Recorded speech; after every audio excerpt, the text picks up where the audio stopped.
Investor क्या हुआ आ गए हैं बेटा। देखो, एक कंपनी के बारे में चर्चा करेंगे, वो कंपनी के बारे में इसलिए चर्चा करेंगे क्योंकि ये जो सरकार जिस हिसाब से बन रही है, तो बेटा उन्हीं का बेटा इसका बहुत बड़ा प्रमोटर है। मतलब समझ रहे हो कि क्या क्या ये, और लगातार पिछले 5-6 और बेटा इतने दिनों से इसमें बढ़त लगातार 20-20% की भी देखने को मिल रही है।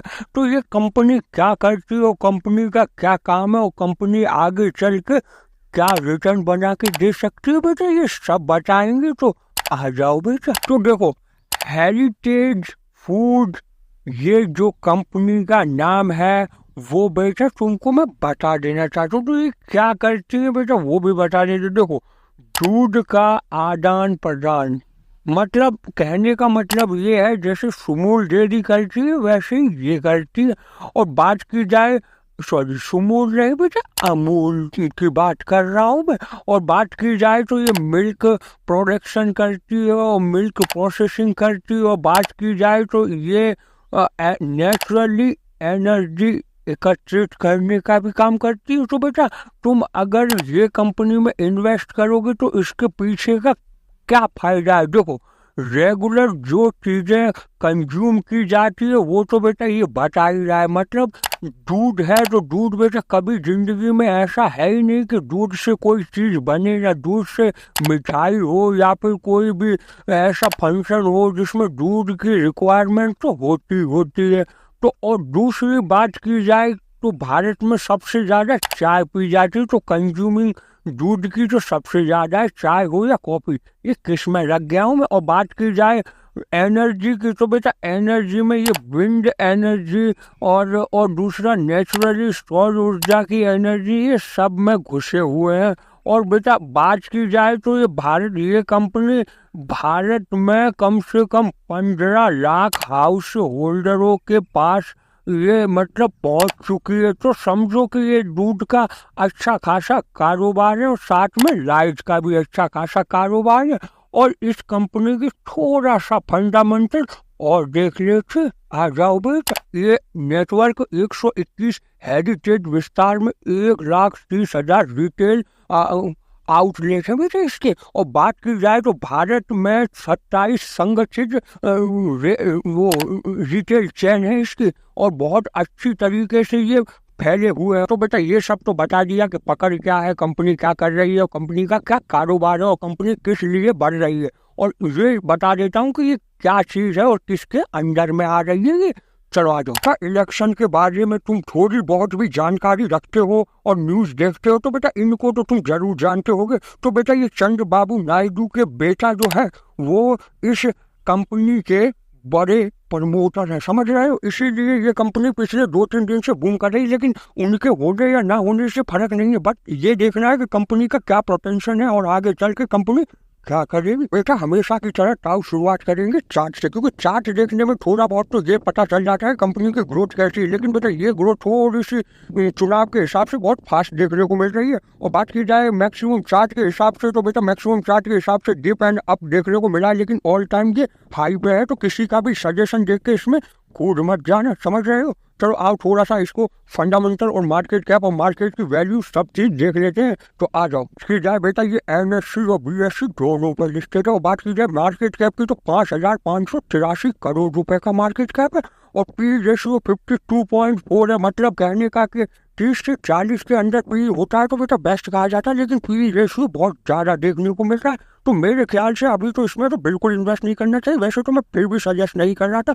और बात की जाए आरओई, रिटर्न ऑन इक्विटी, मतलब होल्डरों को क्या रिटर्न देखने को मिल रहा है, तो बात की जाए तो 13.9% का ये तुमको मतलब जिसने भी इसको खरीद के रखा है उसको रिटर्न ऑन इक्विटी देखने को मिल रही है 13.14% की। और बात की जाए डिविडेंड की तो बेटा 0.42% डिविडेंड भी दिया है और हाई लो तो तुमको दिख ही रहा है। कंपनी की इंडस्ट्री में इसकी वैल्यू कहाँ देखने को मिल रही है, तो बेटा ऑलमोस्ट बात की जाए तो वैसे तो 8वें नंबर पर देखने को मिल रही है। लेकिन बात की जाए इसका पी रेशियो आज की डेट में हाई इसलिए है कि बेटा ये चुनाव की वजह से और ये सरकार आने की वजह से इसमें मनुष्यों को ये लग रहा है कि ये ज्यादा बूम करेगी। लेकिन दूध का सेक्टर है और बाकी अच्छी खासी पकड़ है जो कि मैं तुमको बता चुका हूँ, तो उस हिसाब से अच्छा ही देखने को मिला है।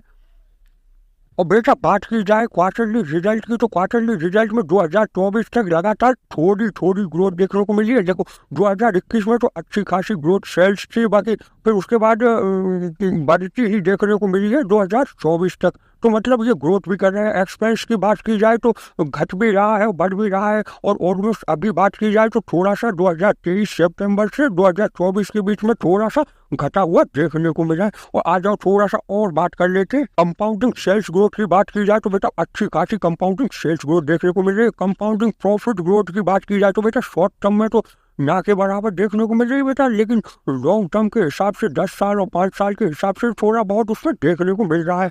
लेकिन रिटर्न ऑन इक्विटी जैसे कि ऊपर बताया था कि 14% तो देखने को ही मिल रहा है, और प्रॉफिट ग्रोथ भी 96%, मतलब कि अच्छा ही देखने को मिल रहा है। तो इक्विटी, रिटर्न ऑन इक्विटी भी अच्छा, सब दिखा दिया। आप बताते हैं इसमें होल्डिंग किसने करके रखी है, बड़े इंस्टीट्यूट और प्रमोटर और कोई होल्डर है कि पब्लिक ही घुसी है इसमें? आ जाओ वो भी बता देते। बेटा ये रंगों को तो तुमने देख ही लिया है। तो बात की जाए प्रमोटर की होल्डिंग 40 से ऊपर है, मतलब 41.3 के, तो प्रमोटर भी अच्छे खासे देखने को मिल रहे हैं ये ब्लू कलर वाले। और बात की जाए ये नारंगी कलर वाले, मतलब सबसे ज्यादा इसमें पब्लिक की घुसी है। देखते हो पब्लिक की बता देता हूँ, तो पब्लिक ने कंटिन्यू इसमें होल्डिंग बढ़ी हुई देखने को मिल रही है। और बात की जाए फॉरेन इन्वेस्टर की, तो फॉरेन इन्वेस्टर, रुक जाओ ये देखो, तो फॉरेन इन्वेस्टर की बात की जाए तो ये ग्रीन ग्रीन सा दिख रहा है, तो वो बेटा बहुत कम मात्रा में है फॉरेन इन्वेस्टर, और कंटिन्यू स्टेक बढ़ भी रहा है, घट भी रहा है, मतलब अप डाउन करते हुए दिख रहा है। और बात की जाए डोमेस्टिक इन्वेस्टर की, तो उन्होंने अपनी होल्डिंग कंटिन्यू डाउन करते हुए दिख रहे हैं, मतलब 2024 तक में उन्होंने बहुत ज़्यादा होल्डिंग डाउन कर ली। मतलब पब्लिक बढ़ा रही है, पब्लिक को लग रहा है कि चलेगा, लेकिन और दूसरे इंस्टीट्यूट घटा रहे हैं। मतलब वैसे भी पीई के हिसाब से अभी लेने का सही टाइम नहीं है, और सही टाइम कब होगा वो तुम्हें हम अभी बताएंगे। आ जाओ बेटा। तो देखो बेटा, हमेशा की तरह इधर आओ, नीचे जाओ, एक दिन का चार्ट लगाओ, फिर इधर आके हमारे पास देख के जाओ। तो बात की जाए हमेशा की तरह कि ये है बेटा और ओवर वैल्यू हो गया है। मतलब अब अगर लगाओगे, अगर ऊपर जाता है तो तुम्हारे बहुत ही अच्छे भाग्य हैं, तो तुम्हारा पैसा आ रहा है, और बहुत ज़्यादा ही बेकार भाग्य है और बेकार भाग्य नहीं भी है तो भी अगर तुम इसमें इंटरफेयर कर रहे हो, तो बेटा तुमको मैं बता देता हूँ, अगर यहाँ पर खरीदोगे तो कम से कम तुम्हारा ज़्यादा नहीं तो यहाँ तक देख लो, कम से कम 200-300 पॉइंट का घाटा देखने को मिलेगा। अगर ये झेलने को तैयार हो तो बेटा बिल्कुल खरीद सकते हो। लेकिन मैं बताऊँ, ये चुनाव की वजह से इतनी बड़ी बड़ी कैंडलें बन गई है, बाकी थोड़ा सा स्थिर होने दो। और भी कंपनियां हैं जो करेक्शन होकर नीचे देखने को मिल रही है, तो इसे छोड़ के उसमें ध्यान दो। और अगर तुमको बेटा यहाँ तक में मिलता है, मतलब करेक्शन होके ये वाली रेंज में मिलता है, तो बेटा सबसे बेस्ट देखने को मिलेगा। वरना तो ये ओवर वैल्यू हो गया है, तो थोड़ा सा इसको टाइम दो। जैसे ये देखो, इधर कैसे थोड़ा थोड़ा टाइम लग रहा है, थोड़े थोड़े टाइम के बाद ये बूम हुआ है, लेकिन ये इलेक्शन के बाद इतना बूम हुआ है, तो थोड़ा सा सावधानी पूर्वक और टाइम के हिसाब से एंट्री की जाती है।